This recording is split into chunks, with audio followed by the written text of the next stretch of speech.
Thailand, যার ঐতিহাসিক নাম শ্যাম দেশ এবং দাপ্তরিক নাম থাই রাজ্য। এটি হল দক্ষিণ পূর্ব এশিয়ার ৫,১৩,১২০ বর্গ কিলোমিটার জুড়ে বিস্তৃত ৭ কোটি জনসংখ্যার একটি দেশ। এর উত্তরে মিয়ানমার ও লাওস, পূর্বে লাওস ও কম্বোডিয়া, দক্ষিণে থাইল্যান্ড উপসাগর ও মালয়েশিয়া এবং পশ্চিমে আন্দামান সাগর ও মিয়ানমার অবস্থিত। এছাড়া দক্ষিণ পূর্বে ভিয়েতনামের সাথে এবং দক্ষিণ পশ্চিমে ইন্দোনেশিয়া ও ভারতের সাথে থাইল্যান্ডের সামুদ্রিক সীমান্ত ভাগ করে। থাইল্যান্ডে একাধিক অভ্যুত্থান ও সামরিক একনায়কতন্ত্রের অভিজ্ঞতা লাভ করেছে। ২০১৯ সাল থেকে থাইল্যান্ড নামমাত্র একটি সংসদীয় সাংবিধানিক রাজতন্ত্র, তবে বাস্তবে সংবিধানের কাঠামোগত সুবিধাগুলো ক্ষমতায় সামরিক বাহিনীর নিয়ন্ত্রণকে সুনিশ্চিত করেছে। ব্যাংকক দেশটির রাজধানী ও বৃহত্তম শহর। থাইল্যান্ড একমাত্র দক্ষিণ পূর্ব এশীয় রাষ্ট্র যা যুদ্ধকালীন সময় ব্যতীত কখনো কোনো ইউরোপীয় বা বিদেশি শক্তির নিয়ন্ত্রণে ছিল না। ১৭৮২ সাল থেকে ১৯৩২ সাল পর্যন্ত দেশটিতে পরম রাজতন্ত্র প্রতিষ্ঠিত ছিল। ১৯৩২ সালে বিদ্রোহীরা একটি অভ্যুত্থান ঘটায় এবং দেশের সাংবিধানিক রাজতন্ত্র প্রতিষ্ঠা করে। তখন থেকে আজ পর্যন্ত থাইল্যান্ড বহু সামরিক ও বেসামরিক সরকারের অধীনে শাসিত হয়েছে। ১৯৩৯ সাল পর্যন্ত দেশটি শ্যাম দেশ নামে পরিচিত ছিল।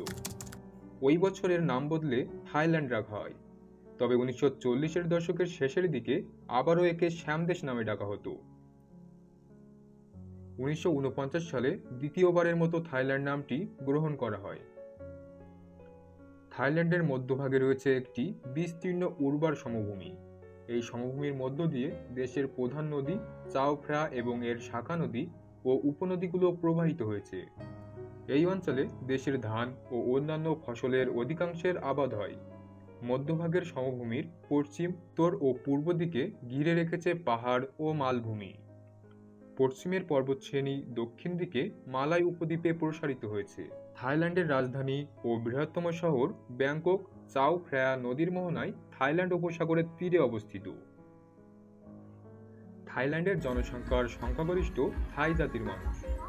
এরা প্রায় সবাই থেরোবাদী বৌদ্ধ ধর্ম পালন করে।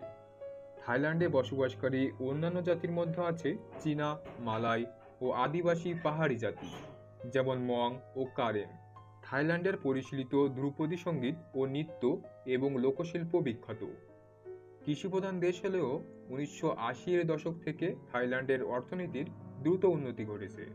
চিয়াং সংস্কৃতির সময় থেকেই থাইল্যান্ডে বিভিন্ন স্থানীয় সংস্কৃতি বিরাজ করছিল, তবে ভৌগোলিক অবস্থানের কারণে এর সংস্কৃতিতে ভারত, চীন এবং অন্যান্য দক্ষিণ পূর্ব এশীয় প্রতিবেশী সংস্কৃতির প্রভাব পড়েছে।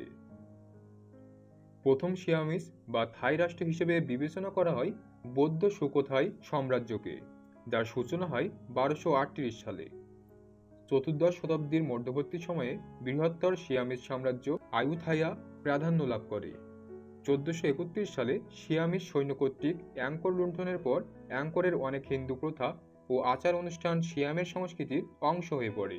ষোড়শ শতাব্দী থেকে থাইল্যান্ডে ইউরোপীয় শক্তিগুলির আগমন ঘটতে থাকে, তবে তাদের প্রচুর চাপ সত্ত্বেও থাইল্যান্ড দক্ষিণ পূর্ব এশিয়ার একমাত্র দেশ যা কোনো ইউরোপীয় শক্তির উপনিবেশে পরিণত হয়নি।